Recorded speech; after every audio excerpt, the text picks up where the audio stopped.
بسم اللہ الرحمن الرحیم۔ شعبان کا مہینہ استغفار و توبہ کر کے اللہ کی رحمت پانے کا مہینہ ہے، لہٰذا اس عظمت والے مہینے میں اپنے آپ کو زیادہ سے زیادہ نیک اعمال میں مشغول رکھیں۔ ماہ شعبان میں نفل روزوں کا زیادہ سے زیادہ اہتمام کریں۔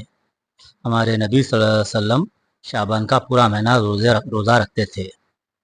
حضرت شیخ عبدالحق محدث دہلوی رحمۃ اللہ نے اپنی کتاب میں حضرت انس بن مالک رضی اللہ کے حوالے سے بیان کرتے ہیں کہ روزے دار کی نیکیوں میں درخت کے شاخوں کی طرح اضافہ ہوتا ہے، کیونکہ شعبان کے مہینے میں بہت زیادہ نیکیاں تقسیم کی جاتی ہیں، جیسے رمضان کے مہینے میں گناہ جلا دیے جاتے ہیں۔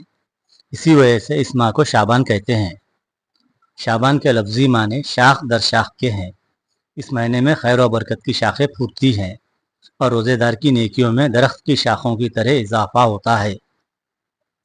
اللہ تعالیٰ نے اپنے محبوب کی امت کو خاص انعامات اور اعزاز سے نوازا ہے کہ تھوڑی محنت کا بدلہ زیادہ سے زیادہ لامحدود اجر و ثواب کی سعادت اپنے محبوب کی امت کو دی ہے۔ اس مہینے میں ایک ایسی رات آتی ہے جس میں آنے والی زندگی کے اعمال لکھے جاتے ہیں۔